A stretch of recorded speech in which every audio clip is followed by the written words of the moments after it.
दोस्तों नमस्कार, स्वागत है आपका बड़ी खबर बड़े खुलासे में।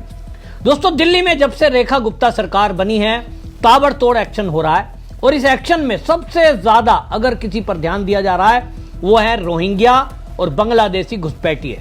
इसको लेकर के एक तरफ रेखा गुप्ता की सरकार पूरी तरह से एक एक घर की जांच हो रही है, पुलिस को आदेश दे दिए गए हैं और अभी तक सैकड़ों रोहिंग्या और बांग्लादेशियों को दिल्ली से बाहर कर दिया गया है। एक तरफ बुलडोजर एक्शन हो रहा है, दूसरी तरफ पुलिस घर घर जाकर वेरिफिकेशन कर रही है। तो केजरीवाल जंतर मंतर पर जाकर धरना प्रदर्शन कर रहे हैं और रैली कर रहे हैं कि साहब हम यहां जो बुलडोजर एक्शन रेखा गुप्ता का हो रहा है उसको नहीं होने देंगे।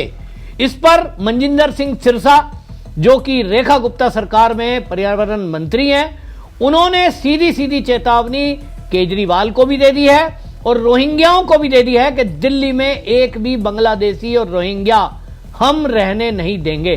बिल्कुल खुली चेतावनी दी है और उन्होंने मीडिया के जरिए, सोशल मीडिया के जरिए ये चेतावनी आम आदमी पार्टी को भी दे दी कि वो भले ही खड़े हो जाएं इन रोहिंग्या और बांग्लादेशियों के साथ, हम दिल्ली में किसी को भी सहन नहीं करेंगे। दूसरी तरफ मनजिंदर सिंह सिरसा ने यह भी कह दिया कि जो अवैध फैक्ट्रियां दिल्ली में चल रही हैं जिसमें अधिकांश वही लोग हैं काम करने वाले जो बांग्लादेश से आए हुए हैं, उन्होंने कहा कि इनको भी चिन्हित किया जाएगा और एक एक गली में जाकर ये देखा जाएगा कि कहीं अवैध फैक्ट्रियां तो नहीं चल रही हैं, उनको सील किया जाएगा, लोगों को गिरफ्तार किया जाएगा। उन्होंने कहा कि यदि वो सोचते हैं कि इस तरह से अवैध फैक्ट्रियां मैं चलने दूंगा, ये नहीं होगा। प्रदूषण के नाम पर पहले ही सुप्रीम कोर्ट का आदेश है, दिल्ली से सभी फैक्ट्रियों को शिफ्ट कर दिया गया था, लेकिन जिस तरह से आम आदमी पार्टी की 10 साल सरकार रही, सारे नियमों को ताक पे रखकर केवल पैसे को ध्यान दिया गया, जिसके कारण अनेक अभी भी छोटी छोटी फैक्ट्रियां गली मोहल्लों के बीच चल रही हैं। इसको लेकर मनजिंदर सिंह सिरसा खुद मौके पर जा रहे हैं और वो जा जाकर गली गली में जहां भी उनके पास कंप्लेंट आती है खुद मौके पर पुलिस और अधिकारियों को लेकर जाते हैं, फैक्ट्रियों को सील करा रहे हैं। हाल ही में एक अफवाह भी उड़ गई उनको लेकर कि साहब उनको किसी ने गोली मार दी। वो फैक्ट्री एरिया में देखने के लिए गए थे, लेकिन एक कोई बता रहे हैं मशीन का पार्ट था, वो पाइप जैसा था, आकर गिरा। कोई लोग कह रहे हैं साहब ये थी, बाद में पुलिस ने भी और मनजिंदर सिंह सिरसा ने भी बताया कि वो गोली नहीं थी, केवल अफवाह थी। मनजिंदर सिंह सिरसा ने लेकिन केजरीवाल को कड़ी फटकार लगाते हुए ये कहा है कि जिस तरह से दिल्ली को बर्बाद किया अब हम उसको सुधार कर लेंगे। मनजिंदर सिंह सिरसा ने क्या कहा आप सुनिए। रोहिंग्या बांग्लादेशी मुसलमान अरविंद केजरीवाल जी को इतने प्यारे हैं कि सारी पार्टी उन्होंने इनके बचाव के ऊपर खड़ी कर दी है। पहले इनके घर ना टूटे रोहिंग्यों के और बांग्लादेशियों के, इसके लिए इन्होंने प्रोटेस्ट किया जंतर मंतर पे। फिर वहां पर धमकियां दी कि हम प्रधानमंत्री के घर के ऊपर कब्जा कर लेंगे और वहां रोहिंग्या और बांग्लादेशियों को बसा देंगे। अच्छा, तुम्हारा राज है यहाँ पे, और अब मेरे घर के बाहर और मेरे दफ्तर के प्रोटेस्ट कर रहे हैं कि इनकी झुग्गियां क्यों टूटी, इनकी झुग्गियां क्यों टूटी। बिल्कुल इन रोहिंग्या बांग्लादेशियों के मकान टूटेंगे। रोहिंग्या बांग्लादेशी मुसलमान देश में नहीं रहने देंगे, दिल्ली में से उनको उखाड़ फेंकेंगे, इनका कारोबार तबाह कर देंगे, बिल्कुल नहीं रहने देंगे रोहिंग्या और बांग्लादेशी मुसलमानों को। और मैं ये बताना चाहता हूँ, इसकी आड़ में जो मेरे विधानसभा क्षेत्र के अंदर वापस सोच रहे हैं ना कि फैक्ट्रियां लगा लेंगे, इलीगल फैक्ट्रियां लगा के तुम्हें लगता है कि सिरसा दब जाएगा, रोहिंग्या और बांग्लादेशी मुसलमान दबा लेंगे। वहाँ की हिंदू बेटियाँ, वहाँ के सिख परिवार परेशान हैं। वहाँ पे मीट मुर्गे की दुकानें खोलकर लोगों को भगाया जाता है, उनके घर खाली कराए जा रहे हैं। मैं बताना चाहता हूँ जो फैक्ट्रियाँ लाने की वापस सोच रहे हैं ना, मशीनों के साथ सील करूँगा, घर भी सील होगा और मशीनें भी सील होंगी। किसी सूरत में इलीगल कार्रवाई नहीं चलने दूंगा। आज 1 जुलाई का दिन है, एक बात याद रखना, कल से इसके ऊपर कार्रवाई शुरू कर रहा हूँ। और एक भी रोहिंग्या, एक भी बांग्लादेशी, ये मुसलमान जो यहाँ पर आए हैं, किसी सूरत में ये बख्शे नहीं जाएंगे और इनके कारोबार भी तबाह करूंगा, इनकी झुग्गी झोपड़ी भी नहीं रहने दूंगा। ये इन घुसपैठियों को बंद भी करेंगे और बाहर भी फेंक के आएंगे। और अगर किसी ने कोशिश की रजौरीगढ़ विधानसभा के अंदर इस तरह की एक भी लीगल एक्टिविटी करने की और सोच रहा है कि केजरीवाल मुझे दबा लेगा और तुम फैक्ट्रियां वापस लेके आ जाओगे, तुम वहां पे लीगल कारोबार करोगे, तुम वहां पे ढाबे और तुम यहाँ पे मीट मुर्गे की दुकानें चलाओगे, किसी सूरत में नहीं चलने दूंगा। मेरी बात याद रखना, जो भी ऐसा काम करने का कोशिश करेगा उसका घर भी सील होगा और वो जेल भी जाएगा। सुना आपने, मनजिंदर सिंह सिरसा बिल्कुल साफ साफ बोल रहे हैं और उन्होंने कह दिया कि जिस तरह से केजरीवाल और आम आदमी पार्टी के नेताओं को मैं साफ कहना चाहता हूं, सुरक्षा और सम्मान से कोई भी समझौता नहीं होगा।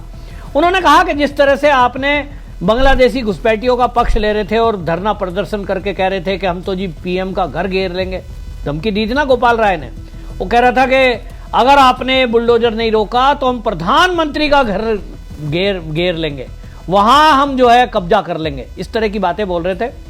इसको मजिंदर सिंह सिरसा ने दोहराया कि भाई ये जो तानाशाही है, ये आपकी तानाशाही की चाल अब नहीं चलेगी, क्योंकि अब सरकार बदल चुकी है। मजिंदर सिंह सिरसा असल में जो बात कह रहे हैं, ये लगभग 1 महीने पहले देश के गृह मंत्री अमित शाह ने ये आदेश दिए थे सभी राज्यों को कि 30 दिन के अंदर अंदर जो घुसपैठिए हैं उनकी पहचान की जाए। हर राज्य के डीजीपी को ये आदेश गए थे गृह मंत्रालय से कि अपने अपने राज्य में वो वेरिफिकेशन करें, और जहां भी कहीं रोहिंग्या और बांग्लादेशी घुसपैठिए या पाकिस्तान के ऐसे घुसपैठिए जिनका वीजा रद्द हो चुका है, अवधि खत्म हो चुकी है, उन सभी को उनके देश वापस भेजा जाए। तो उसके बाद भारतीय जनता पार्टी की जिन राज्यों में सरकारें हैं उन्होंने सबसे पहले एक्शन लिया, तो दिल्ली भी उनमें से एक है। लेकिन जिस तरह से केजरीवाल रोहिंग्याओं के पक्ष में रैली करते हैं, वहां लोगों को भड़काते हैं, रेखा गुप्ता की सरकार गिरा दूंगा ऐसी धमकी दे रहे हैं, और तो और प्रधानमंत्री का घर घेर लिया जाएगा, वो अराजकता पैदा करने की कोशिश कर रहे हैं, जैसा हमने देखा कि बांग्लादेश में हुआ। बांग्लादेश में जिस तरह की अराजकता हुई, ये सोचते हैं कि दिल्ली में भी इसी तरह की अराजकता करेंगे, लोगों को सड़कों पे ले आएंगे और 50-40 लाख लोगों को उतारने का ये जो वीडियो था, ऑडियो था, वो आपने सुना। केजरीवाल, सौरभ भारद्वाज, गोपाल राय, ये बड़े नेता हैं और ये किस तरह की बयानबाजी कर रहे थे। इसी पर मजिंदर सिंह सिरसा ने केजरीवाल को घेरा है। उन्होंने कहा कि रोहिंग्या बांग्लादेशियों के लिए आप जो है रैली करते हो, उनके पक्ष में आप बातें करते हो, जबकि रैली फ्लॉप हो गई, दिल्ली के लोगों ने नकार दिया, कुर्सियां खाली पड़ी हैं, कोई पहुंचा नहीं। लेकिन अपना जो मैसेज इन्हें देना है, रोहिंग्याओं को मैसेज देना था, वो दे दिया। ये दिखाना चाहते हैं रोहिंग्याओं को कि भाई हम आपके साथ हैं। अब दिल्ली में भले ही पुलिस घर घर वेरिफिकेशन कर रही हो, मैंने आपको पहले भी बताया बहुत सारे ऐसे रोहिंग्या और बांग्लादेशी हैं जो पिछले 20-30 साल से दिल्ली में रह रहे हैं, उनके पास दिल्ली का वोटर कार्ड है, बैंक का अकाउंट है, सब कुछ है। अब उनको वेरीफाइड करोगे तो उनकी दूसरी पीढ़ी यहां रह रही है, अपने पापा का भी आधार कार्ड दिखा देंगे। तो भाई इसलिए निकालना मुश्किल है, और वो सब आम आदमी पार्टी का वोट बैंक है। वही वोट बैंक कांग्रेस का हुआ करता था, बीजेपी को तो वोट देगा नहीं। इनको लगता है कि वो जो लोग हैं रोहिंग्या बांग्लादेशी जो हैं और उनके जो रिश्तेदार दिल्ली में रह रहे हैं, वो सब हमारे आह्वान पे सड़कों पे आ जाएं, ताकि हम दिल्ली में अराजकता फैलाएं और फिर केंद्र सरकार और दिल्ली की सरकार को बदनाम करें। इनका षड्यंत्र यही है, और आपको बता दूं ये इनकी ताकत भी है। जब दिल्ली में 10 साल केजरीवाल की सरकार रही है, अवैध निर्माण के साथ साथ अवैध काम धंधे बहुत हुए हैं दिल्ली में। ईस्ट दिल्ली में आपको बता दूं सीमापुरी एरिया है। चुनाव के दौरान मैं एक दोस्त के साथ गया था, सीमापुरी में अंदर पार्क के अंदर छोटा सा पार्क है, उसी में कबाड़ियों ने कब्जा कर रखा है। दिन दिहाड़े वहां नशे का सामान बिक रहा है, नशा लोग कर रहे हैं। नंद नगरी है, सीमापुरी है, जहांगीरपुरी है, ये जितनी पुरियां हैं, इनमें जहां जहां अवैध घुसपैठिए ज्यादा रह रहे हैं, उनके यहाँ यही काम है, चैन स्नैचिंग, मोबाइल लूटना, नशा। छोटे छोटे बच्चे वो सूंघने वाली दवाई, इंजेक्शन, इस तरह का काम करते हैं, जिसका असर आम पब्लिक पे भी पड़ता है। अपराध बढ़ रहा है, लेकिन केजरीवाल को इससे कोई लेना देना नहीं। इनको सत्ता चाहिए किसी भी तरह।